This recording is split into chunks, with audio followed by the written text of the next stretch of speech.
अवधूत चिंतन श्री गुरुदेव दत्त तुम्हा सगळ्यांचं आपल्या चॅनलमध्ये स्वागत करते। तर बघा, आजचा विषय आपला होणार आहे नंदी पक्ष आपला चालू होणार आहे आणि तुम्हाला सांगेल महाशिवरात्री जी आहे ती येत आहे 15 फेब्रुवारी 2026 वार आहे रविवार या दिवशी। तर महाशिवरात्री निमित्ताने जर शिवलीलामृत ग्रंथाचं पारायण जर तुम्हाला करायचं असेल तर कशा पद्धतीने करावं, तर हे पारायण जे असतं ते किती दिवसाचं केलं जातं। बरेच लोक बोलतात 3 दिवसाचं करतात, 7 दिवसाचं करतात, याला नियम कुठले पाळले जातात किंवा त्याचं उद्यापन कशा पद्धतीने आपण करायचं आहे आणि ह्या सगळ्या प्रश्नांची उत्तरं तर मिळतीलच, पण हे पारायण का केलं जातं तर सर्वप्रथम तुम्हाला सांग, तर भगवान शिवांची आराधना जी आहे, उपासना जी आहे ती आपण या 15 दिवसाच्या कालावधीमध्ये जेवढ्या जास्त पटीने करू तेवढी पुण्यप्राप्ती आपल्याला मिळत असेल। शिवलीलामृत पारायण करताना म्हणजेच महत्त्वाचं काय, तर भगवान शिवांची उपासना आपण करत असतो। शिवलीलामृत पारायण हे आपण केल्याने आपल्या घरातील जे काही दुःख असतात ते बाहेर निघायला मदत होत असते। आपल्या घरातील वादविवाद, दुःख, संकट जे असतात ते बाहेर निघत असतात। आपल्याला बघा, भगवान शिव हे मोक्ष प्राप्तीचा दरवाजा जे असतात ते उघडा ठेवत असतात असं बोललं जातं। मोक्षाची जी दिशा असते त्याने नेत असतात, म्हणून आपल्याला भगवान शिवांची आराधना करायची असते। आता भगवान शिवांची आराधना करत असताना शिवलीलामृत या ग्रंथाचं दिव्य असा ग्रंथ आहे आणि त्या ग्रंथाचं पारायण आपल्याला जर करायचं असेल तर नक्कीच आपल्या घरामध्ये आपण करू शकतो। 8 तारखेपासून जो कालावधी चालणार आहे 22 तारखेपर्यंत हा नंदी पक्षाचा कालावधी आहे। महाशिवरात्री ही 15 तारखेला येणार आहे। तर बघा, 3 दिवसाचं अगदी तुम्ही पारायण करू शकतात। 15 तारखेला महाशिवरात्री आहे, तर बघा 13, 14, 15 या 3 दिवसांमध्ये तुम्ही 3 दिवसीय पारायण करू शकतात। तुम्हाला शक्य नाही 7 दिवसाचं मला करायचं आहे तर तुमचा वेळ कालावधी जशा पद्धतीने म्हणजे ॲडजस्ट होईल त्या पद्धतीने तुम्ही करा। 9 तारखेला जरी चालू केलं पारायण, आपण महाशिवरात्रीला उपवास येणार आहे त्या दिवशी पारायण म्हणजे पूर्ण वाचन होईल आणि नंतर तुम्ही दुसऱ्या दिवशी उद्यापन किंवा त्या दिवशी सुद्धा तुम्ही उद्यापन केलं तरी सुद्धा चालेल। अशा पद्धतीने 7 दिवसाचं पारायण तुम्ही करू शकता। तर पहिल्या दिवशी आपल्याला संकल्प करायचा आहे। संकल्प करत असताना तुमचं नाव, तुमच्या गोत्राचं नाव या पद्धतीने घ्या। तुमची काही अडचण असेल तर ती तुम्ही तिथे सांगावी, भगवान शिवांना आराधना करावी। मंदिरात शक्य झालं तर मंदिरात नक्कीच तुम्ही भेटून या आणि त्यानंतर घरी आल्यानंतर संकल्प करा। संकल्प केल्यानंतर जी काही अडचण आहे ती सांगा। संकल्प करणं आणि सोडणं एकच असतं।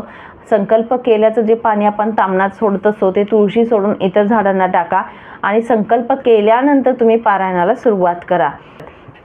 सर्वप्रथम यामध्ये तुम्हाला सांगेल की ह्या ग्रंथाचे अध्याय किती असतात, तर या ग्रंथाचे काही ग्रंथांमध्ये अध्याय जे जुने ग्रंथ आहेत त्यामध्ये 14 अध्याय देण्यात आलेले आहेत आणि बऱ्याचशा अध्यायांमध्ये 15 अध्याय देण्यात आलेले आहे।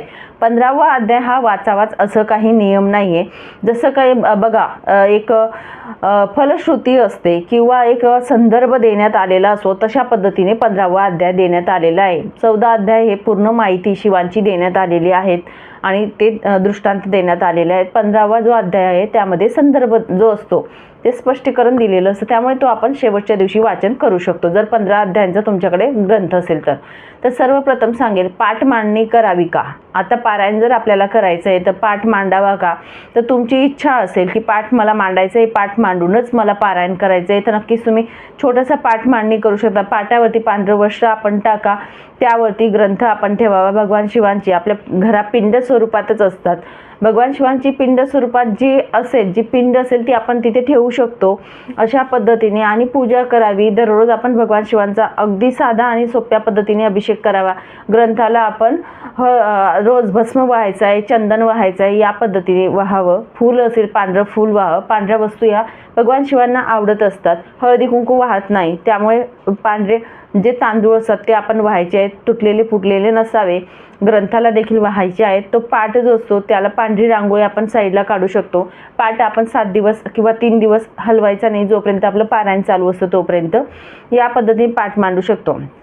तुम्हाला वाटत आहे की ताई लहान मुलं आहेत, पाठ मांडू शकत नाही, तर नुसतं वाचन म्हणजे पारायण केलं तर तरी चालेल का, तर नक्कीच चालेल, काही हरकत नाही। तुम्ही देवघरासमोर बसून अगदी तिथे तुम्ही पारायण करू शकतात, काही हरकत नाही। अशा पद्धतीने करा। जो ग्रंथ असेल तो पांढऱ्या वस्त्रामध्ये गुंडाळून ठेवून द्यायचा आहे आपलं वाचन झाल्यानंतर, या पद्धतीने करा। आता ग्रंथ वाचन तुम्ही देवघरासमोर बसून करा किंवा पाटावरती करा। अशा पद्धतीने करत असताना अखंड दिवा तुम्हाला लावायचा असेल तर लावू शकतात, नाही लावला तर बघा जोपर्यंत आपण पठण करत असतो तोपर्यंत आपण दिवा धूप दीप हे चालू ठेवायचं, म्हणजे अगरबत्ती आणि दिवा चालू ठेवायचा हे लक्षात ठेवायचं. तुपाचा तेलाचा दिवा प्रज्वलित ठेवावा.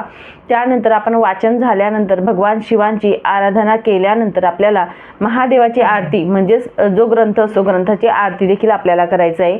नैवेद्य सुद्धा आपल्याला त्या ग्रंथाला दाखवायचा आहे. ज्या पद्धतीने गुरुचरित्र ग्रंथामध्ये आपण करत असतो त्या पद्धतीने. तर जे काही आपण जेवण करणार आहोत तो नैवेद्य आपण त्या ग्रंथाला दाखवायचा आहे. त्यानंतर तुम्ही उचलून ठेवू शकतात किंवा पाट असेल तर पाटावरती पांढरं वस्त्र असेल त्यावरती आपण गुंडाळून तो बंद करून ठेवून द्यावा. अशा पद्धतीने आपण करू शकतो. मात्र आरती दोघी वेळा घेता आली तर नक्कीच करा. एक वेळा घेता आली तर एक वेळा तुम्ही आरती घेऊ शकतात. ग्रंथ वाचन करत असताना आता बघा गुरुचरित्र वाचन करत असतो तेव्हा आपण गुरुमंत्र आपण म्हणजे हे करत असतो, एक माळ जप करतो श्री स्वामी समर्थ किंवा मग गुरु आपला दत्त महाराजांचा मंत्र घेतो. तशा पद्धतीने शिवलीलामृत ग्रंथाचं पठण करत असताना आपण साधा आणि सोपा भगवान शिवांचा मंत्र जो आहे तो आपण म्हणू शकतो ओम नमः शिवाय, किंवा मग जो आपला रुद्र गायत्री मंत्र आहे ओम तत्पुरुषाय विघ्ने महादेवाय धीमे तन्नो रुद्र प्रचोदयात, हा मंत्र सुद्धा एक माळ जप आपण करू शकतो जेव्हा आपण ग्रंथ वाचनासाठी बसतो त्यावेळी. या पद्धतीने करा. ग्रंथ वाचन करताना आता कशा पद्धतीने वाचन करावं म्हणजे अध्याय कसे पठण करावे. 3 दिवसाचं तुम्ही पारायण करत असणार तर बघा 15 जर अध्यायाचं तुमच्याकडे ग्रंथ असेल तर 5 5 5 या पद्धतीने करा. 14 अध्याय असतील तर शेवटच्या दिवशी 4 अध्याय येतील तुमचे. या पद्धतीने 3 दिवसाचं पारायण होईल. पण मात्र 3 दिवसाचं पारायण करत असताना हे लक्षात ठेवा तुमच्यामध्ये आता बरेच लोक बोलतील 15 अध्याय म्हणजे म्हणजे लगेच वाचून काढेल मी, तर नाही. तर हे अध्याय खूप मोठे आहेत. मी मागच्या वर्षी केलेलं आहे, मी 7 दिवसाचं केलं होतं. म्हणून तुमची बसायची कॅपॅसिटी जास्त असेल, तुमच्याकडे वेळ साध्य होईल की जास्त वेळ मी बसू शकते बाबा आणि तुमची शरीराची अवस्था बघून तुम्ही 3 दिवसाचं करा, अन्यथा तुम्ही 7 दिवसाचं करा असं मी तुम्हाला सांगेल. या गोष्टी लक्षात घेऊन तुम्ही करा. म्हणजे पहिल्यांदा जर करत असणार तर 7 दिवसाचं करा आणि त्यावरून आपल्याला आयडिया येते की किती वेळ लागेल आपल्याला वाचनासाठी. ठीक आहे, तर या पद्धतीने करा. 7 दिवसाचं आपण करत असू तर 14 अध्याय असतील तर 2-2 दररोज 7 दिवसांमध्ये 14 अध्याय या पद्धतीने होऊन जातील. दररोज 2 अध्याय घ्यायचे. आणि जर 15 अध्यायाचं तुमच्याकडे ग्रंथ असेल तर शेवटच्या दिवशी आपण 3 अध्याय म्हणजे जो 15वा अध्याय आहे तो पठण करून घ्यायचा आहे. या पद्धतीने तुम्ही वाचन करू शकतात. आता याला नियम असतात, ते कुठले पाळावे किंवा कशा पद्धतीने नियम पाळायचे. ज्या पद्धतीने गुरुचरित्राला नियम असतात त्या पद्धतीने याला नियम असतात का शिवलीलामृत या ग्रंथासाठी. तर बघा पहिलाच नियम म्हणजे तुम्हाला सांगेल मांसाहार टाळणे. या कालावधीमध्ये आपल्याला मांसाहार टाळायचा आहे. परान्न कडकडीत वर्ज, मांसाहार कडकडीत वर्ज करायचा आहे. त्या ब्रह्मचर्याचं सुद्धा आपल्याला या 7 दिवसांमध्ये किंवा 3 दिवसांमध्ये पालन करायचे आहे. हे लक्षात घ्या.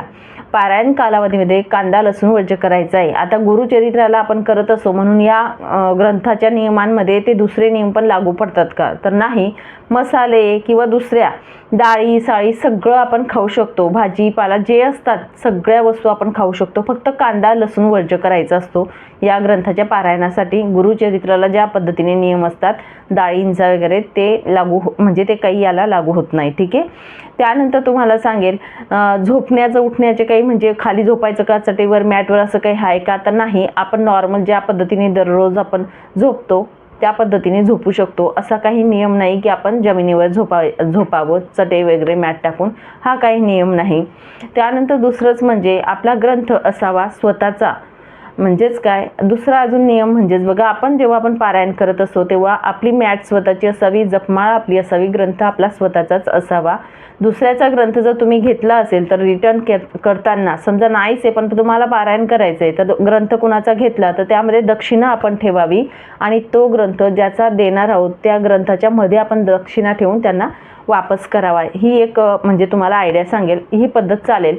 जर तुमच्याकडे ग्रंथ नसेल तर हे करू शकतात, पण सहसा आपला स्वतःचा असावा ग्रंथ. बरेच लोकांना हा प्रश्न पडतो की मासिक धर्म किंवा सुतक वगैरे काही आलं तर आता मासिक धर्माची तारीख बघा जर असेल तर करू नका, खंड पाडू नका. या ग्रंथाच्या पारायणाला सुद्धा खंड पाडलेला चालत नाही म्हणून खंड पाडू नका असं सांगेल. त्यापेक्षा तुम्ही मासिक धर्म जाऊ द्या नंतर चालू करा तरी सुद्धा चालेल, काही हरकत नाही. सुतक वगैरे आलं तर बघा तुमच्याकडे शेजारी कोणी असेल त्यांच्याकडून करून घ्या. नसेल कोणी करणारं तर सुतक जाऊ द्या, त्यानंतर तुम्ही एक पारायण पूर्ण ज्या पद्धतीने करताय ते नव्याने सुरुवात करून पूर्ण करून घ्या. या पद्धतीने करा. आता ह्या ग्रंथाच्या पारायणाचं उद्यापन कोणत्या पद्धतीने करावं, तर बघा उद्यापन जे असं अगदी सोपं आणि साध्या पद्धतीचं आहे. उद्यापन करत असताना आता आपण पहिल्या दिवशी मंदिरात नाही गेलं तरीही चालेल, मात्र जेव्हा उद्यापन आपलं राहत असं तेव्हा आपण महादेवांच्या मंदिरात जावं. भोलेशंकर खूप भोळे असतात आणि त्यांच्या दर्शन घेऊन त्यांना आपण सांगावं की मी अशा पद्धतीने हे पारायण केले, ती सेवा तुमच्या चरणी अर्पण मी करत आहे. तुमचा जो काही संकल्प तुम्ही केलेला असेल पारायणाच्या आधी ते तिथे सांगावं महादेवांना.